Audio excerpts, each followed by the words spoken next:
నా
రెండు చేతులెత్తి నిండు మనసుతో అందరము స్తోత్రాలు చెల్లిద్దాం. స్తోత్రం స్తోత్రం స్తోత్రం స్తోత్రం స్తోత్రం స్తోత్రం. ఆరాధనలో మహిమాత్మను కుమ్మరించిన కన్న తండ్రికి స్తోత్రాలు చెల్లిద్దాం. స్తోత్రం స్తోత్రం స్తోత్రం స్తోత్రం స్తోత్రం స్తోత్రం. మనుషుని ఆలోచనలను మరుగు చేసి పరిశుద్ధాత్మ దేవుడే మనతో మాట్లాడుతున్నందుకై స్తోత్రాలు చెల్లిద్దాం. స్తోత్రం స్తోత్రం స్తోత్రం స్తోత్రం స్తోత్రం స్తోత్రం. వినే చెవిని గ్రహించే ఆత్మ జ్ఞానమును పాటించే కృపను జీవపు ఊట కలిగిన తన మాటలను మన గుండెల్లో భద్రపరుచుకునే మంచి మనసును దయచేసిన కన్న తండ్రికి స్తోత్రాలు చెల్లిద్దాం. స్తోత్రం స్తోత్రం స్తోత్రం స్తోత్రం స్తోత్రం స్తోత్రం. మన వ్యక్తిగత జీవితాలు ఆయన నామమునకు మహిమకరముగా మనకు దీవెనకరంగా మార్చుతున్న దేవునికి స్తోత్రాలు చెల్లిద్దాం. స్తోత్రం స్తోత్రం స్తోత్రం స్తోత్రం స్తోత్రం. తండ్రి కుమార పరిశుద్ధాత్మ దేవునికి స్తోత్రాలు చెల్లిద్దాం. స్తోత్రం స్తోత్రం స్తోత్రం స్తోత్రం స్తోత్రం స్తోత్రం. వాక్య పరిచర్య నిమిత్తమై మన మధ్యలో దైవ చిత్రాలు ప్రార్థన చేస్తుండగా అందరినీ ప్రార్థనా పూర్వకంగా వాక్యం కొరకై సిద్ధపడదాం. ప్రార్థన. స్తోత్రమయ్య పరిశుద్ధమైన తండ్రి, దయగలిగిన ప్రభువా, మీ ఉన్నతమైన నామమును బట్టి పరిశుద్ధులు పరిశుద్ధులు పరిశుద్ధులని వేవేల దూతలతో నిత్యము కొనియాడబడిన గొప్ప దేవ, ఎందుకు పనికిరని సంపూర్ణుడిగా ఆత్మరూపిగా అయ్యా మీరు మా మధ్యలో సంచరిస్తున్న విధానమును బట్టి మీకు స్తుతులు స్తోత్రాలయ్యా. మిమ్మల్ని ప్రభా నీ పాదాల చెంతని సమకూర్చినందుకే స్తోత్రాలు అయ్యా. పాటల ద్వారా మిమ్మల్ని స్తుతించి మహిమపరచినకు వాళ్ళందరికీ మాకులు మీ కృపను అనుగ్రహించండి నాయన. మీకు స్తోత్రాలు. మేమందరూ వాస కలిగి ఎదురు చూస్తుండగా ఆత్మదేవ మీ నమస్సుని మీరు బలపరచండి. వారికి కొరతలేని ఆత్మనిస్తాన్ని వాగ్దానం చేసిన దేవుడు కనుక మీరు ఇచ్చిన వాగ్దానం ప్రకారముగా మీ దాసులపై కొరతలేని అభిషేకమును కొనరించండి. మీరు బలపరుస్తున్నందుకే స్తోత్రాలు ప్రభా. స్తోత్రాలు అయినా మీరు కలిగిన చెవినివ్వండి అయ్యా, గ్రహింపగలిగిన ఆత్మనివ్వండి ప్రభా. వాక్యాన్ని అనుసరించి నడుచుకోవడానికి మా అందరికీ కృపను దయచేయండి అయ్యా. ప్రభునంది ప్రయాస వ్యర్థము కాకుండా పరిశుద్ధాత్మ దేవ ఒక్కొక్కరి హృదయములోని మాటలను ఆయన ప్రజ్వలింప చేయించినందుకే స్తోత్రాలు ప్రభా. స్తోత్రాలు తండ్రి. విరోధముగా పోరాడుతున్న సమస్త చీకటి ఆత్మలను యేసు నామములో గద్దించి బంధించడగా ఏర్పరచండి. కృపతో నింపండి ప్రభువా. ఏ హృదయములకు ఏ వాక్కులు కావాలో ఎవరెవరు ఏ స్థితిగతులతో పరిస్థితుల్లో నీ సన్నిధికి వచ్చి ఉన్నారు ఎరిగిన దేవుడు కనుక ప్రతి ఒక్కరితో మీరు మాట్లాడండి, పరిశుద్ధపరచండి. అక్కడికి ఒక్కొక్కరిని సిద్ధపరచండి ప్రభువా. యేసయ్య నామములో ప్రార్థన వందనాలు సమర్పిస్తున్నాము తండ్రి. దేవుని పరిశుద్ధ నామమునకు మహిమ కలుగును గాక. దేవుని పరిశుద్ధ నామమునకు ఘనత కలుగును గాక. దేవుని పరిశుద్ధ నామమునకే మహిమ ఘనత ప్రభావములు కలుగును గాక. హల్లెలూయా హల్లెలూయా హల్లెలూయా. ఆ దేవుని సన్నిధిలో సమకూర్చబడిన అందరికీ నా హృదయపూర్వకమైన వందనాలు. దేవుని పరిశుద్ధ నామమునకు స్తోత్రాలు. నమస్కారానికి ప్రతి నమస్కారం సంస్కారం ఏంటండి? నమస్కారానికి ప్రతి నమస్కారం సంస్కారం నేర్చుకోవాలి జాగ్రత్త. పరిశుద్ధ గ్రంథంలోని కొన్ని మాటలు మనం జాగ్రత్తగా ధ్యానిద్దాం. దానికి ముందుగా ఒక చిన్న 2-3 మాటలు మనం పరిశీలన చేసుకోవడానికి. విమానం ఎక్కడ నడుస్తుంది? విమానం. అందరూ చెప్పాలి, గుర్తెరిగిన వారు. ఫ్లైట్. విమానం ఎక్కడ నడుస్తుందండి? తెలీదా? ఎయిర్పోర్ట్ కన్నా. ఎక్కడ? గాలిలో. పడవ షిప్పు. ఎక్కడ? నీళ్ళ. రైలు బండి పట్టాల మీద. బస్సు రోడ్డు మీద. ఇవి ఎక్కడన్నా మార్గం తప్పి బస్సు నీళ్ళ మీద, పడవ గాలిలో, విమానం వచ్చేసి రోడ్డు మీద ఇలా జర్నీ చేయడం ఎక్కడ చూసారా మీరు? ఎటో ఒకటి ఊపండి తలకాయ. చూసారా? చూడలేదా? ఒకవేళ అలా జరిగితే అది ప్రమాదం. అలానే ఒక క్రైస్తవుడు వాక్యం అనే బాటలో నడవాలి. అందుకు ఈ అడిగి ఒక క్రైస్తవుడు అనే బండి వాక్యం అనే పట్టాల మీదే మనం వెళ్ళాలి. వేరే రూట్ ఉందంటారా? ఉందా? లేదు. ఇప్పుడు మీరెవరో నాకు శత్రువులు కాదు. ఏ విధము చేతనైనా కొన్ని ఆత్మలను నిత్యరాజ్యం చేర్చుకోవాలనేదే దైవజనుని యొక్క తపన. డబ్బులే సంపాదించుకోవాలనుకుంటే ఏ పని చేసినా లాభమే కలుగునని పరిశుద్ధ గ్రంథం సెలవిస్తుంది. దైవజనుడు అదిగో అక్కడ రాయబడింది కదా చక్కని మాట, ఎదుటివానికి బోధించు నీవు నీకు నీవే బోధించుకొనవా. ఆ వాక్యాన్ని చక్కగా బోధించుకొని క్రియారూపకంగా చూపిస్తూ సంఘానికి బోధించేవాడే, నేర్పించేవాడే నిజమైనటువంటి దైవజనుడు. పరిశుద్ధ గ్రంథంలో ఉన్న వాక్యము దైవజనుల్లో క్రియారూపకంగా కనబడాలి. దేవుని పరిశుద్ధ నామమునకు మహిమ కలుగును గాక. హల్లెలూయా. ప్రభువా ప్రభువా అని పిలుచు ప్రతివాడు ఫిలప్ చేయాలి. పరలోక రాజ్యములో ప్రవేశింపడు కానీ తీయండి. మత్తయి సువార్త 2-3 మాటలు చెప్పుకొని మన వాక్యంలోకి వెళ్దాం. మత్తయి సువార్త 7వ అధ్యాయము 21వ వచనం. ప్రభువా ప్రభువా అని నన్ను పిలిచి ప్రతివాడు, ప్రభువా ప్రభువా అని నన్ను పిలుచు ప్రతివాడును పరలోక రాజ్యములో ప్రవేశింపుడు కానీ. ఇది మీరు అండర్లైన్ చేయాలి జాగ్రత్తగా. పరలోకమందున్న నా తండ్రి చిత్తం ప్రకారము ఇయే మనకు పట్టాలు. మనం నడవలసినటువంటి రూట్.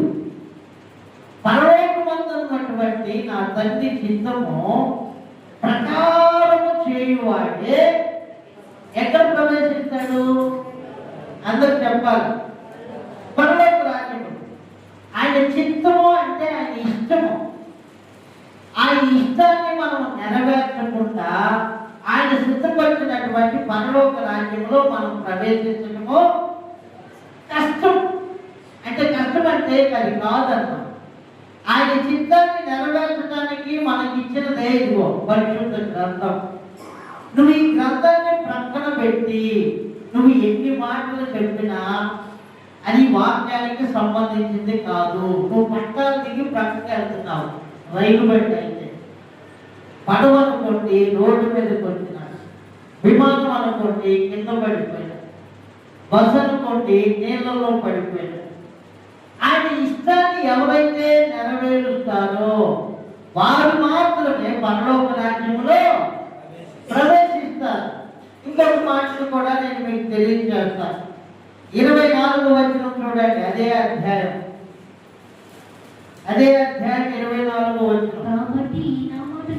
కాబట్టి ఈ నా మాటలు విని అదిగో వాటి చొప్పున అన్న దగ్గర మీరు అండర్లైన్ చేసుకోవాలి.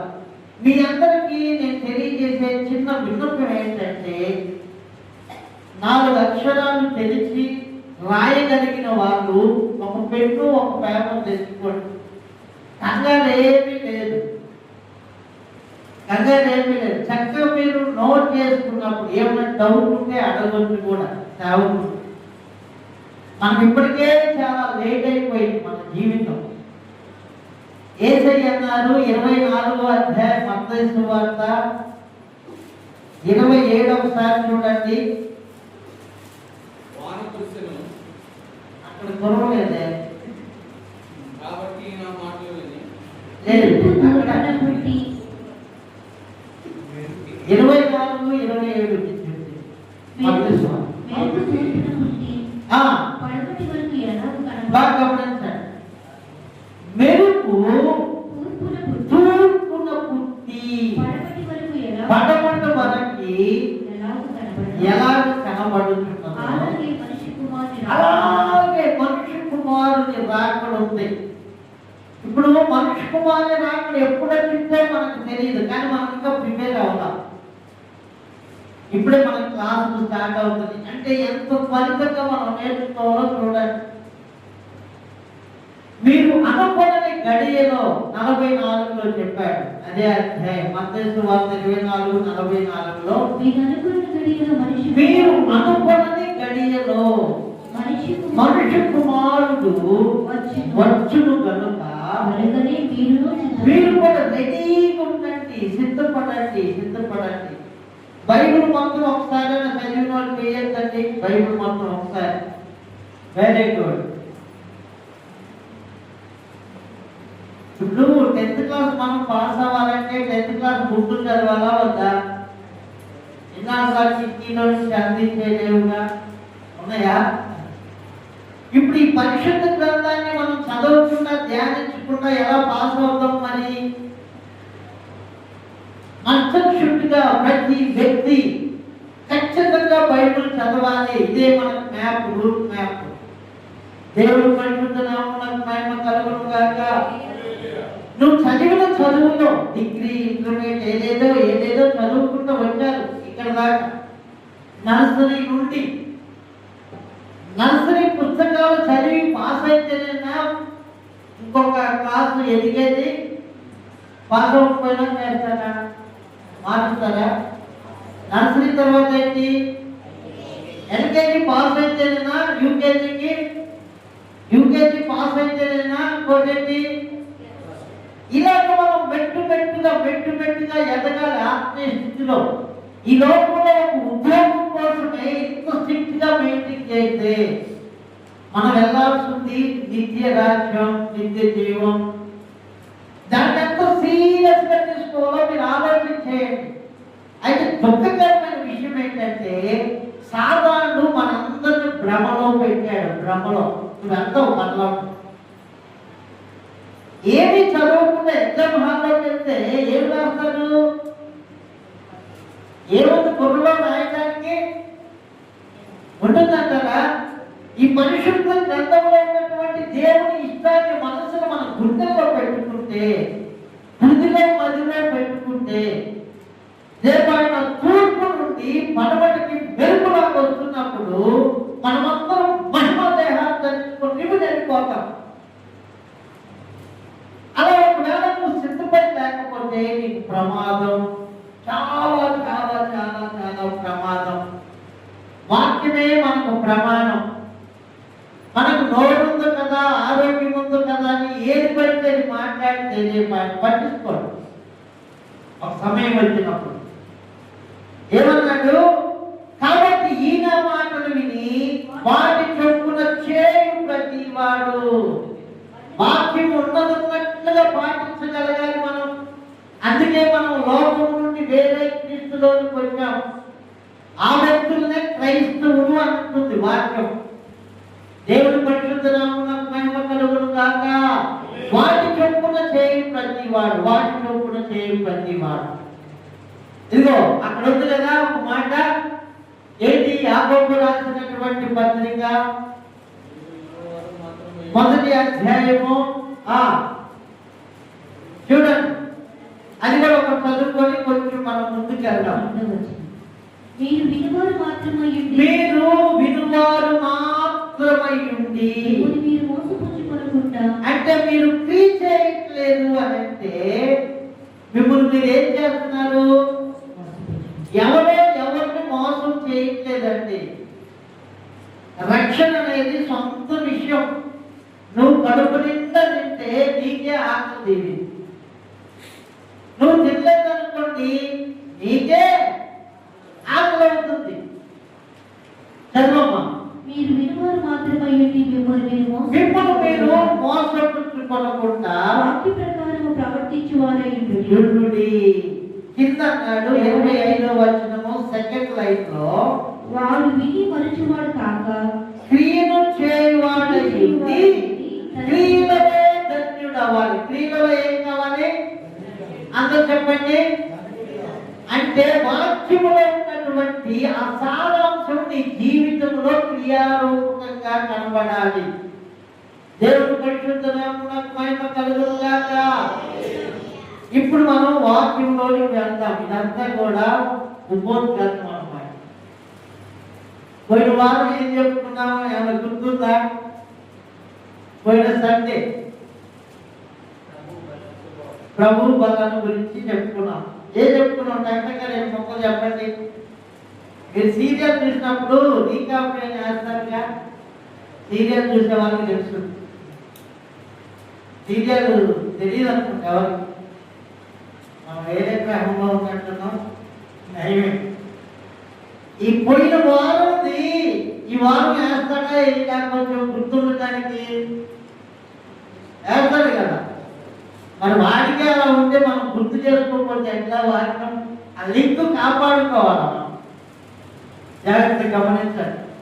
పోయిన వారం మనం ఏం చెప్పుకున్నామంటే ఆయన ఒక రొట్టెను తీసుకొని ఏం చేశారు?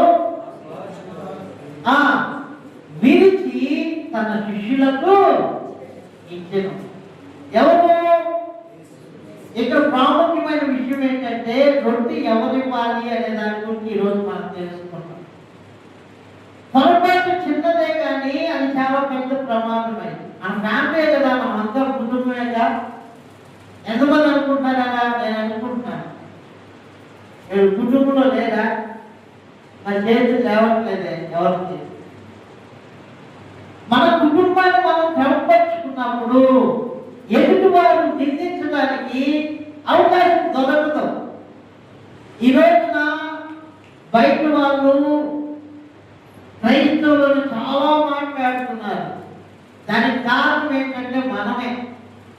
మనల్ని మనం సరి చేసుకున్నాం అనుకోండి, ఎదుటివాడు మనల్ని అనేదానికి అవకాశాలు ఉండవు.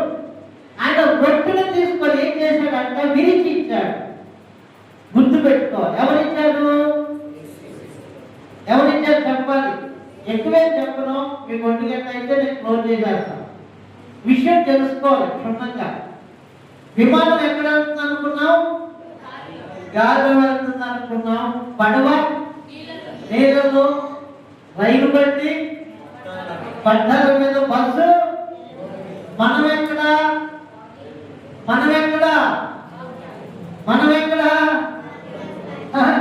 వాక్యం అనే పట్టాల మీద. దేవుడు పరిశుద్ధ నామమునకు మహిమ కలుగును గాక. యేసయ్య రొట్టెను తీసుకున్నాడు. యేసయ్య ఇచ్చారు ప్రభువుల ఆరాధన. తర్వాత ఎవరిచ్చారు? అపోస్తలుల కార్యాలు 2వ అధ్యాయం చూద్దాం. జాగ్రత్త గమనించండి.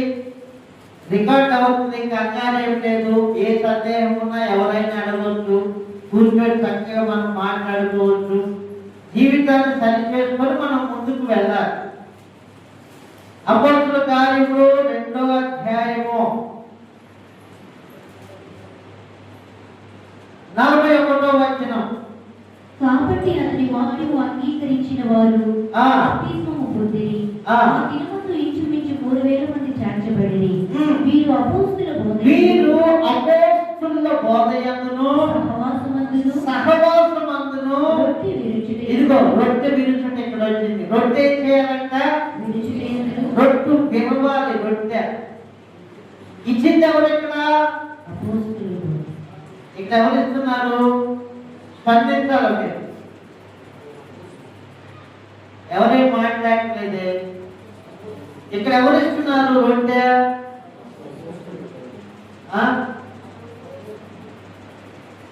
సండే స్కూల్ పిల్లోడిని హెడ్ మాస్టర్ వచ్చి అడిగాడంట, రే ఎరుపు కోటము ఎవరు కూలగొట్టారంటే వాడు అంటాడంట, సార్ నాకు తెలియదు సార్, ఈడేమో కూలగొట్టాడేమని పక్కన చూపించాడంట. వాడైతే నేను కాదు సార్ అని ఇంకొకటి చూపిస్తున్నాడంట. ఏంట్రా ఇంత అన్యాయం అయిపోయిందని టీచర్ పిలుసు. ఏమా టీచర్ గారు, ఎరుపు కోట ఎవరు కూలగొట్టారంటే నిజంగా చదువుతున్నాను సార్ హెడ్ మాస్టర్ గారు, పిల్లల్లోనే ఎవరొకరు కూలగొట్టుంటారు, నాకు మాత్రం ఏం తెలియదు. అదొక ఎరుపు కోట ఎవరు కూలగొట్టారు? ఇప్పుడు కూలగొట్టింది ఎవరు? నేను ఇద్దరు మనకు తెలిసినట్లేదే. ఎరుపు కోట కూలగొట్టింది మహిమ కలిగిన దేవుడు, పరాక్రమశాలి. మీకు సబ్జెక్ట్ తెలీదు, సీరియస్ గా తీసుకోండి. దేవుడు వాక్యమే మనలను పరలోకానికి నడిపించే మార్గం. అపోస్తులు ఏం చేశారంటే రొట్టెను విరిచారు. యేసయ్య తర్వాత ఎవరు ఇచ్చారు? అపోస్తులు ఇచ్చారు. తర్వాత అపోస్తులు అంటే ఎవరో నేను చెప్తాను. మూడవది కొరింథీయులకు రాసిన మొదటి పత్రిక 11వ అధ్యాయము. దానికి ముందుగా అపోస్తుల కార్యాలు 20వ అధ్యాయం 7వ వచనం చూడండి.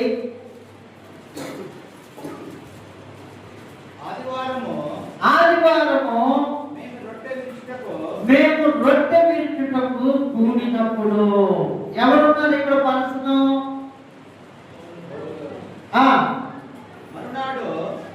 మరునాడు కాదు, దానికి ముందే ఉంది, అది కూడా చదవండి.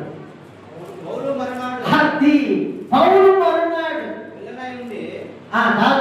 అంటే ఎవరు అక్కడ కార్యం చేస్తున్నారు, ఎవరు ఆధ్వర్యంలో జరుగుతుంది కార్యక్రమం అనేది మీరు గమనించాలి. మొదటిగా యేసయ్య ఇచ్చారు, రెండవదిగా అపోస్తులు ఇచ్చారు, మూడవదిగా పౌలు గారు ఇచ్చారు, నాలుగవదిగా కూడా ఆయన రాయిస్తున్నారు. కొరింథీయులకు రాసిన మొదటి పత్రిక 11వ అధ్యాయము 23వ వచనాన్ని చదువుతాం. నేను మీకు అప్పగింపబడిన దానిని ప్రభువు వలన పొందితిని. ప్రభువైన యేసు తాను అప్పగింపబడిన రాత్రి రొట్టెను ఎత్తుకుని కృతజ్ఞతాస్తుతులు చెల్లించి దానిని విరచి చాలు. ఇప్పుడు మీరు చూడండి, జాగ్రత్తగా గమనిద్దాం. మనం మొదటిగా ఎవరిచ్చారు ప్రభు ఆరాధన? అందరు చెప్పండి, మీరు స్పందించాలి. మీకేమైనా ఇబ్బందిగా ఉంటే మనం క్లోజ్ చేసుకుందాం అంటే చక్కగా ముగించుకోవచ్చు. మొట్టమొదటిగా యేసయ్య ఇచ్చారు, రెండవదిగా చెప్పండి అమ్మా పిల్లలు అపోస్తులు ఇచ్చారు, మూడవదిగా అపోస్తులైన పౌలు గారు. నాకు ఒక ప్రశ్న, మీరు చెప్పండి, పరిశుద్ధ గ్రంథం మొత్తంలో సంఘం పెద్దలు ఎక్కడైనా ప్రభువుని ఆరాధించినట్లుందా? ఏం చెప్పట్లేదు ఎవరు?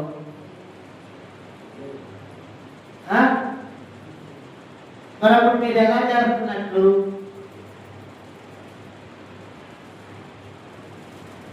మనం సరి చేసుకోవాలి. అలా చేయొద్దా చేయకూడదా? చేయకూడనప్పుడు ఎలా చేస్తాం? అది ప్రమాదం కదా మనకి. గమనించుకొని ఒకటి ఖచ్చితం అన్నప్పుడు దాన్ని చేయటం మంచిది, ఒకటి కరెక్ట్ కాదన్నప్పుడు దాన్ని మానేయటము మంచిది. ఇది నా ఇంట్లో సమస్య కాదండి, ఇది మన సంఘ సమస్య, మన అందరి సమస్య. యేసయ్య చెప్పినట్లుగా చేస్తేనే, ఆయన మాట చొప్పున చేయవాడు మాత్రమే అన్నాడు. పరలోకమందున్నటువంటి శక్తి ఇష్టం చొప్పున చేయు ప్రతి వాడు ప్రవేశించాడు. ఇప్పుడు మీరు పరలోకంలో ప్రవేశించాలనేదే తప్పున, ఇక లాస్ ఏం లేదు. ఈ నూతన నిబంధన మొత్తంలో ఎక్కడన్నా సంఘ పెద్దలు ప్రభు బల్ల ఆరాధన ఇచ్చినట్లుగా ఉందా? ఎప్పటి ఉంటే చూపించండి, కొనసాగించండి. పైగా రొట్టెను విరిచను అని ఉందా, లేకపోతే చిన్న చిన్న అప్పడాలు తీసుకొని తిన్నారని అంటుందా? 3 చోట్ల ఎక్కడనే ఉందిగా, 4 చోట్ల రొట్టెను విరిచారా, లేకపోతే అది రొట్టెనా, లేకపోతే చిన్న పాపడమా? చెప్పండి. రొట్టెనే తీసుకోవాలా మనం. ద్రాక్ష రసము కూడా పులిసినది తీసుకోకూడదు. జాగ్రత్తగా ఉపవాసం ఉండి చక్కగా మనం ప్రిపేర్ చేసుకొని తీసుకోవాలి. నువ్వు తినటం ప్రాముఖ్యం కాదు, ఎంత నీట్గా తింటున్నావు, ఎంత జాగ్రత్తగా తింటున్నావు అనేది ప్రాముఖ్యం. పిల్లలు ఆహారము తినాలని తప్పలు పడతారు, ఆడుకుంటూ మట్టిలో ఆడుకుంటూ వచ్చారంటే మంచి ఆహార పదార్థాలే కంటే కదా, ఎవరు స్తోమతను బట్టి వాళ్ళు చేస్తారు. చికెను, మటను, ఫిష్ ఏది పడతారు. ఎందుకంటే పిల్లలకు బలమైన ఆరోగ్యం ఉండాలనే. కానీ మట్టిలో ఆడుకొని వచ్చి తినబోతే తల్లేమనేది తినేసేయాలిందా? అదేమనేది చేతులు కడుక్కొని తినమని. ఒకవేళ ఉడికి ఉడకని తినమనిద్దా? ఉడికినాక తినమని. తినేది క్రమం ఉండాలి, తినే వ్యక్తి కూడా క్రమంగా శుభ్రంగా ఉండాలి. అప్పుడు నీకు స్ట్రెంత్, బలం, ఆరోగ్యం. నువ్వు ఉడికి ఉడకని క్రమం లేకుండా తిన్నా నీకు ప్రమాదమే. నువ్వు నీవు శుభ్రం చేసుకోకుండా తిన్నా కూడా నీకు అది ప్రమాదమే. ఇంతకీ అపోస్తులు అంటే ఎవరయ్యా అంటే, అపోస్తులు అంటే సమస్తాన్ని విడిచిపెట్టిన వారు. యేసుక్రీస్తు ప్రభువారు చూడండి, మత్తయి సువార్త 4వ అధ్యాయం 18, 19 వచనాలు చదువుతాం. 21 గలిలయ సముద్ర తీరమున నడుచుచుండగా ఆ. పేతురనబడిన సీమోను అతని సహోదరుడైన అంద్రెయ అనే ఇద్దరు సహోదరులు సముద్రంలో వలలు వేయుట చూచెను. వారు జాలరులు. ఆయన, నా వెంబడి రండి, నేను మిమ్మల్ని మనుషులను పట్టు జాలరులుగా చేదునని వారితో చెప్పాను. వెంటనే వారు తమ వలను విడిచిపెట్టి ఆయనను వెంబడించి ఏం చేశారంటే, వెంటనే అంటే జీవనోపాధిని విడిచిపెట్టి యేసయ్య అడుగుల్లో అడుగులు వేసిన వారే అపోస్తులు. మీరు అక్కడ 21 చూడండి. ఆయన అక్కడ నుండి వెళ్ళి జెబెదయి కుమారుడైన యాకోబు, అతని సహోదరుడైన యోహాను అను మరిద్దరు సహోదరులు తమ తండ్రి అయిన జెబెదయి యొద్ద దోణిలో తమ వలలు బాగు చేసుకొనుచుండగా చూచి వారిని పిలిచెను. వెంటనే వారు తమ దోణిను తమ తండ్రిని విడిచిపెట్టి ఆయనను వెంబడించారు. వాళ్ళు లేని వాళ్ళు కాదు, దోణులు ఉన్నాయి, ఈతగాళ్ళు ఉన్నారు, తండ్రి కూడా. కానీ దేవుని ఉన్నతమైన పిలుపునకు కలుగు బహుమానమును పొందవలనని వెంటనే జీవనోపాధిని విడిచిపెట్టి వచ్చేశారు. వీళ్ళే అపోస్తులు అని అంటే చూడండి, 9వ అధ్యాయము 9వ వచనం, 9:9 మత్తయి సువార్త. అక్కడ నుండి వెళ్ళుచు సుంకపు మైకునద్ద కూర్చుని ఉన్న మత్తయి అను ఒక మనిషిని చూచి నన్ను వెంబడించుమని అతనితో చెప్పగా అతడు లేచి ఆయనను వెంబడించెను. దేవుని పరిశుద్ధ నామమునకు మహిమ కలుగును గాక. 12 మంది అపోస్తులు కూడా జీవనోపాధిని ప్రక్కన పెట్టేసి యేసయ్య అడుగుల్లో అడుగులు వేసిన వారే. వలలు తెచ్చుకోవాలి. ఒక్కసారి పేతురు వలలు పట్టుకుంటే యేసయ్య బాధపడ్డారు. అంటే రొట్టె విరచడానికి ఎవరు అర్హులు అని అంటే అపోస్తులు. అపోస్తులు అంటే పేరు పెట్టుకున్నంత మాత్రాన కాదు. దేవుడు పిలిచినప్పుడు నువ్వు చేస్తున్నటువంటి ఆ పనిని విడిచిపెట్టి దేవుని పని కొరకై జీవితాన్ని, కుటుంబాన్ని సజీవ యాగంగా సమర్పించుకోవాలి. దేవుని పరిశుద్ధ నామమునకు మహిమ కలుగును గాక. అలాంటి వారే అభ్యర్థులు, అలాంటి వారే రొట్టె విరవడానికి అర్హులు. ఒకవేళ నీవు కాలేదు అని అంటే రొట్టె విరవడానికి మనం అర్హులమే కాదు. నువ్వు వాక్యమే తీసుకోవాలి. నువ్వు పంటలు దిగిపోతాను, నేలలో నుండి పంటలు పోతాను, ఇవన్నీ ఎవరు పాటిస్తారంటే నీ కర్మ ఎవరే చేయలేదు. పాటించిన వాడికే ఫలం ఉండేది, అవునా కదా? పాటించకపోయినా ఉంటుందంటారా? ఉండదు. కాబట్టి రొట్టె విరవడానికి ఎవరు అర్హులంటే అపోస్తులు మాత్రమే. మీకు ఇక్కడ డౌట్ రావచ్చు, మరి అభ్యర్థులైన పౌలు డేరాలు పుట్టాడు కదా అని అందరూ పాపం ఆయన తీసుకొని వస్తారు. అభ్యర్థులైన పౌలు సజీవ యాగంగా దేవుడికి సమర్పించుకున్నాడా, ఉద్యోగం చేస్తూ సేవ చేశాడా? చెప్పాలి. మరి ఇప్పుడు ఉద్యోగం చేస్తూ సేవ చేసే వాళ్ళు అభ్యర్థులైన పౌలు గారి గురించి చెప్తున్నారు. ఎంతవరకు కరెక్ట్? అది వాక్యానుసారము కాదు. కాబట్టి సంఘానికి ఒక సరైనటువంటి అపోస్తుడైన కావలి మనకు అవసరం. ఆ కావలికి మనం లోబడినప్పుడు ఆ కావలి గొర్రెలు ఏం చేస్తాడంటే సరైన క్రమంలో నడిపిస్తాం. ఇప్పుడు గొర్రెలే మెయింటైన్ చేసుకుంటా ఉంటాయి, కరెక్టేనా? అది పొడుచుకొని వస్తాయి, జరిగేది అదే. చాలా సంఘాల్లో ఇప్పుడు గొర్రెలే విశ్వాసులే మెయింటైన్ చేసుకుంటూ పెద్ద పెద్ద చర్చీలను చెప్పుకునే చోట చర్చీలకు తాళాలన్నా వేస్తున్నారు, బయట నడిపిస్తున్నారు ఆరాధనలు, లేదంటే పోలీసులన్నా నడిపిస్తున్నారు.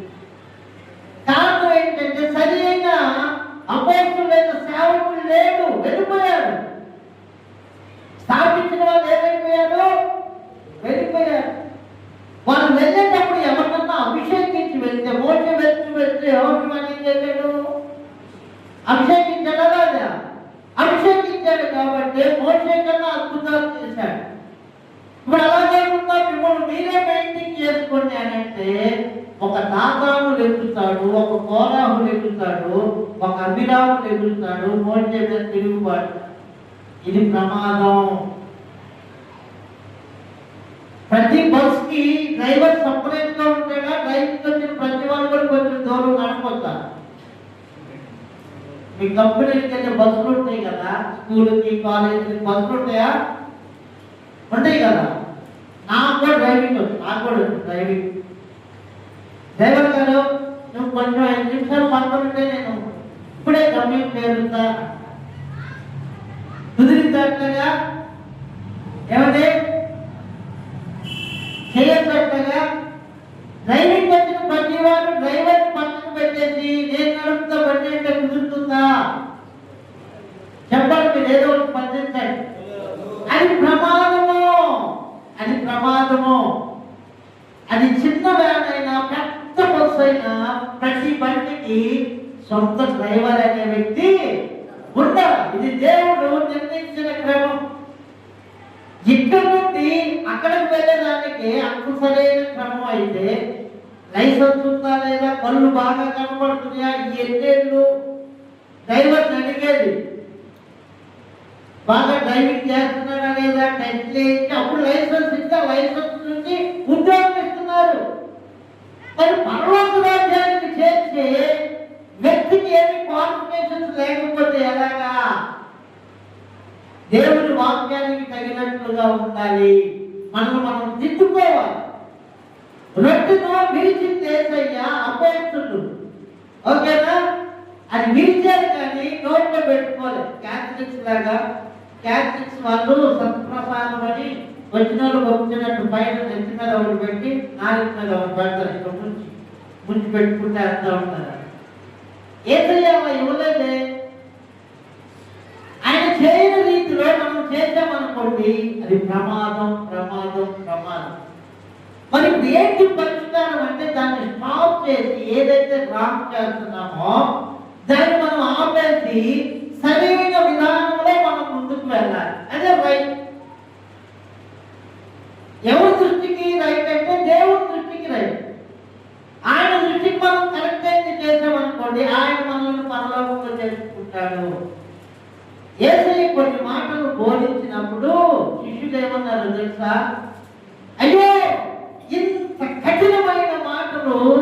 మీరు చెప్పి ఎవరు పనిలోకి రాజ్యం వస్తారు? పరీక్ష పెట్టకుండా పరీక్షలు పెట్టి ఎంబీబీఎస్ ఇస్తేనే కడుపులో కట్టెలు వేళ్ళు మర్చిపోతున్నారు డాక్టర్. నువ్వు ఏమి చేయకుండా సర్టిఫికేట్ ఇచ్చావనుకోండి, ఇంకేం మర్చిపోతుందో. ప్రతి వ్యక్తికి పరీక్ష అనేది ప్రాముఖ్యం. చాలా జాగ్రత్తగా గమనించాలి. యోహాను సువార్త 6వ అధ్యాయంలో ఉంది ఆ మాట. ఈ మాటలో కఠినంగానే ఉంటే, ఎందుకంటే పరలోకం చేర్చుకోవాలి. ఇంత కఠినమైనటువంటి మాటలు బోధిస్తే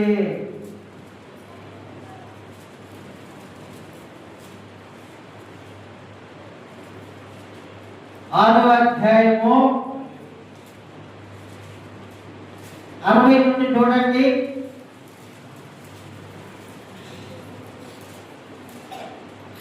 ఆయన శిష్యుల్లో అనేకులు ఈ మాట విని కఠినమైన మాట ఏంటంట? కఠినమైన మాట ఏం మాట ఇది? కఠినమైన మాట. ఇది ఎవడు వినగలడు? మనం అనుకుంటాం. ఇటు చూడండి నా వైపు. ఏమంటే మొన్నటిదాకా జాలీగా నడిచింది, హాయిగా నడిచింది. ఇప్పుడు వచ్చి ఇన్ని రూల్స్ అండ్ రెగ్యులేషన్స్ పెడితే ఎవరు పాటిస్తాడు అంటే మరి ఎట్లా? మరి ఆయన చిత్తంలో పక్కకెళ్తే అందరూ పోతారుగా. దేవునికి కావాల్సింది క్వాంటిటీ కాదు, క్వాలిటీ కావాలి. క్వాలిటీ నాణ్యతతో కూడిన భక్తి చేయాలి.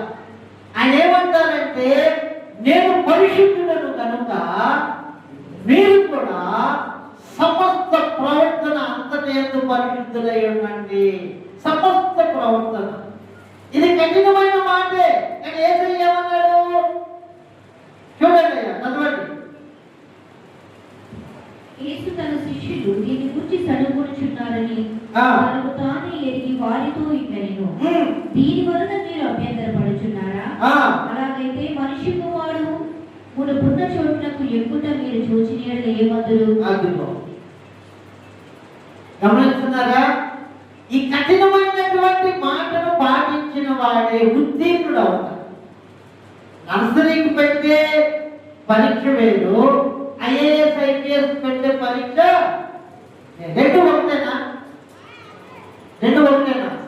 దీనంత ఈజీగా ఇది ఉంటుందా? నీకు పరీక్ష అనేది ఎంత హార్డ్ ఉంటే ప్రతిఫలం కూడా అంత ఘనంగా ఉంటుంది. కానిస్టేబుల్ ట్రైనింగ్ వేరు, ఎస్ఐది వేరు, సిఐది వేరు. అవునా? ఘనత కూడా వేరేనా? అది నువ్వు చేసే భక్తిని బట్టి, నువ్వు కష్టపడే విధానాన్ని బట్టి నీకు ఒక ఘనత ఉంటుంది. కాబట్టి మన జీవిత విధానాన్ని మనం మార్చుకోవాలి. వాక్యానికి మనం దిద్దుకున్నప్పుడు మనవేదానికి అర్హుడుగా నువ్వు మార్చబడతావు. మనమే కాదండి, మనమే కాదు, అబ్రహాం మొదలుకొని చాలా మంది పొరపాట్లు చేశారు, అయితే దిద్దుకున్నారు. మనం తెలిసి చేసినా తెలియక చేసినా పొరపాట్లే. కొన్ని సందర్భాల్లో మనం గమనించలేకపోతాం. దావీదు గారు అంటారు, కీర్తనల గ్రంథము 19:12, కీర్తనలు తన పొరపాట్లను ఎవడు? నేను రహస్యముగా చేసిన తప్పులు క్షమించి నన్ను నిర్దోషినిగా తీర్చుము. ఒకే ఒక అవకాశం ఉంది మనకి, అద్భుతమైన అవకాశం దేవుడు మనకి ఇచ్చింది. ఏంటో తెలుసా? విడుదలండి, ఒప్పుకొని విడిచిపెట్టడం. అతిక్రమం దాచిపెట్టువాడు వర్ధిల్లను, వాటిని ఒప్పుకొని విడిచిపెట్టువాడు కనికరము పొందును. దేవుడు పరిశుద్ధ నామమునకు మహిమ కలుగును గాక. ఇంకా నువ్వు వేరే పాపములో పడి, పాపం వల్ల వచ్చే జీవితం మరణం. నువ్వు ఎంత పాపం చేసావనుకోండి, అంత మిడిల్లో వేస్తాడు రేపు. మిడిల్ అంటే జనాల మధ్యలో కాదు, ఆరని అగ్నిగుండం.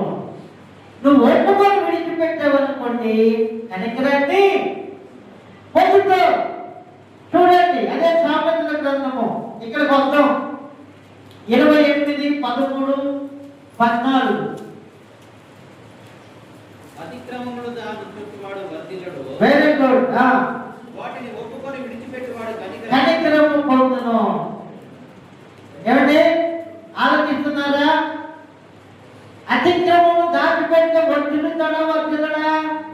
వర్ధిల్లడు. ఇటువంటి బాబు.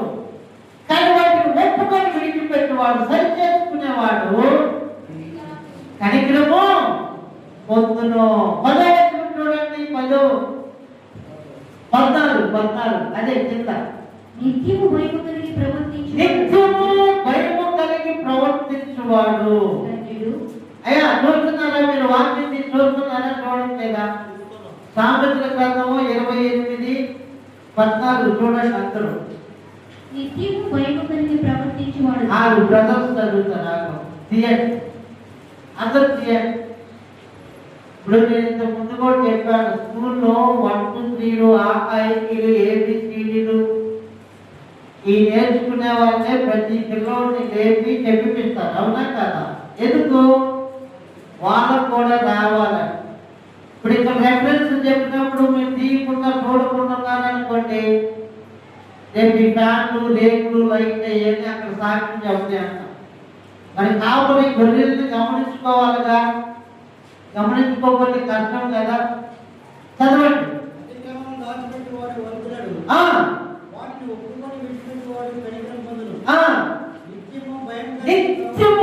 నిత్యము భయము కలిగి ప్రవర్తించువాడు ధన్యుడు. అబ్బా చూసారా? నిత్యము భయము కలిగి ప్రవర్తించువాడు ధన్యుడు.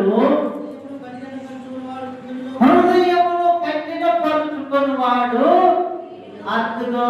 మీరు హృదయాన్ని కఠినపరుచుకున్నారనుకోండి, నాకు సంబంధం లేదు. అది దేవుడికి మీకు మధ్య విషయం. కీడులో పడతాడంట.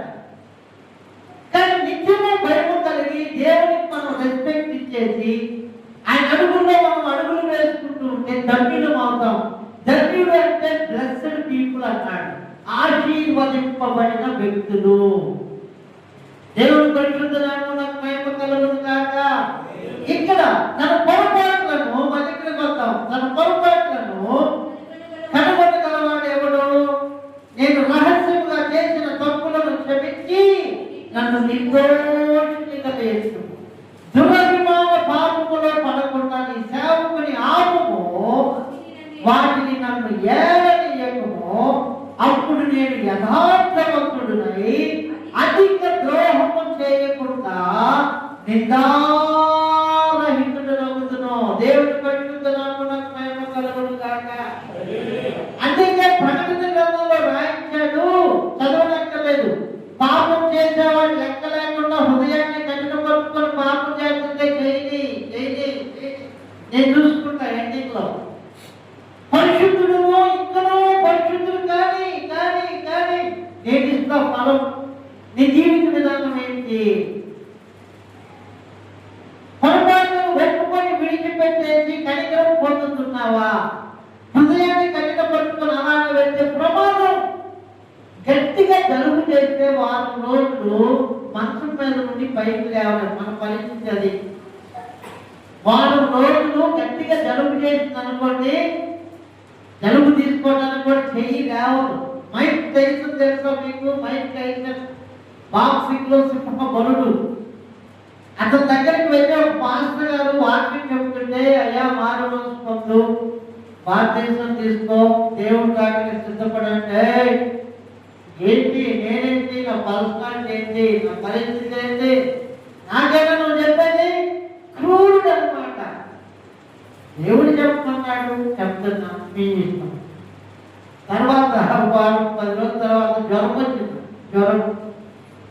జ్వరం వస్తే ఈగలు అవుతుంటే ఈగలు పట్టుకోవడానికి చేయలేవట్ల. సింహబలుడు లోకం ఇచ్చిన బిరుదేంటో తెలుసా? సింహబలుడు బాక్సింగ్ లో పడితే సెకండ్లోనే ఎదుటి వ్యక్తి పడిపోతాడు. మనం దేనికి పనికిరాం.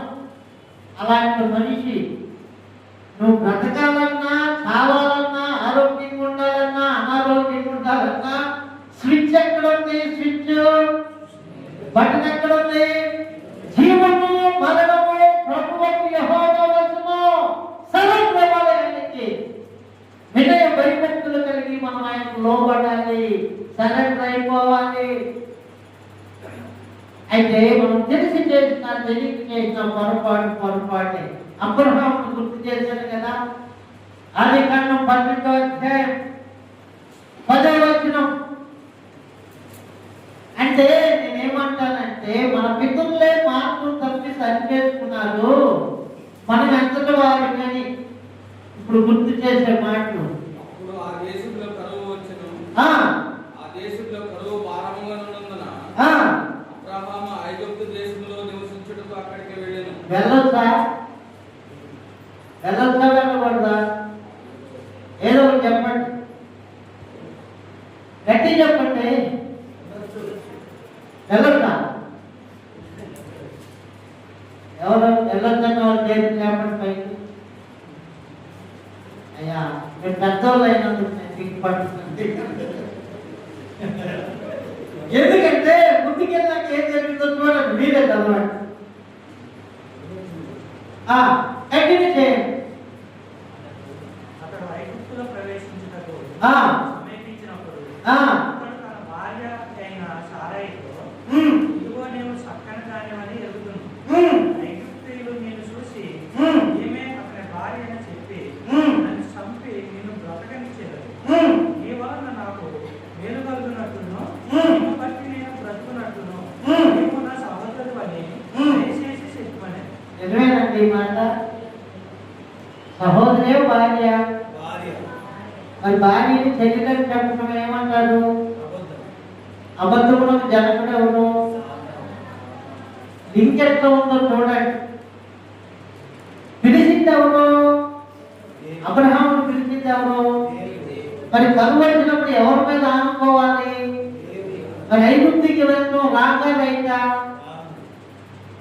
అర్థమవుతుందా? ఐగుప్తి లోకానికి వెళ్తూ వెళ్తూ ఉండగానే అబద్ధం ఆడుతున్నాడు. మనము ఒక నామకార్థమైనటువంటి జీవిత విధానం చేయడానికి ఇష్టపడినప్పుడు ఆటోమేటిక్గా ఒక అబద్ధం అనేది వచ్చేస్తుంది. తర్వాత ఏం జరిగింది? అక్కడ నుండి వస్తూ ఆదర్శ తీసుకొని వచ్చారు. అవునా? ఆదర్శ తీసుకొని వచ్చారా లేదా? మరి ఇప్పుడు యుద్ధం జరుగుతుంది పాలస్తీనాకి ఇజ్రాయెల్ దేశానికి. వీళ్ళెవరి సంతానం, వాళ్ళెవరి సంతానం చెప్పాలి మీరు. పాలస్తీనాకి ఇజ్రాయెల్ దేశానికి యుద్ధం జరుగుతుందా ఇప్పుడు కూడా? వీళ్ళెవరి సంతానము, వీళ్ళెవరి సంతానము? ఎవరు చేసిన పొరపాటు ఇది? ఎవరు చేసిన పొరపాటు అంటే మనం చిన్న పొరపాటు చేసినా అది ఉండిపోయింది, ఒప్పుకొని పిలుస్తారు. అబ్రహాము విశ్వాసులకి తండ్రి తర్వాత అయ్యాడు సరి చేసుకున్నాక. కానీ పొరపాటుగా ఉండిపోయిందా లేదా? నువ్వు తెలియక చేసినా దాని ఎఫెక్ట్ పడింది. పడకుండా ఒప్పుకొని విడిచిపెట్టాలి. అందుకే అబ్రహాము చూడండి 13వ అధ్యాయము 4వ వచనం.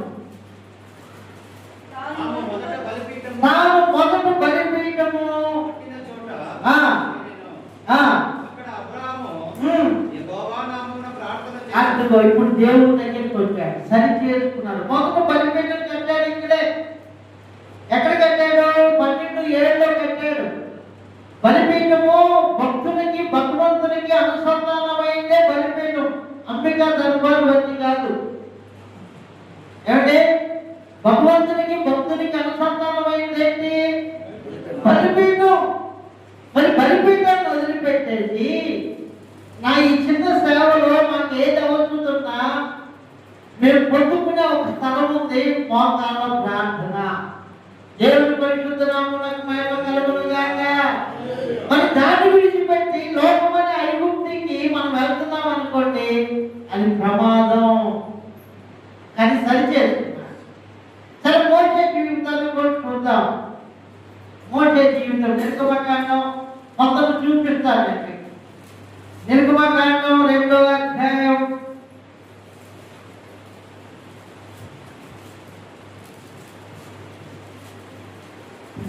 11వ వచనం నుండి చూడండి. ఆ దినములలో మోషే పెద్దవాడై జనుల యొద్దకు పోయి వారి పాపములను చూచెను. చూచెను. అప్పుడు అతడు తన జనులలో ఒక హెబ్రీ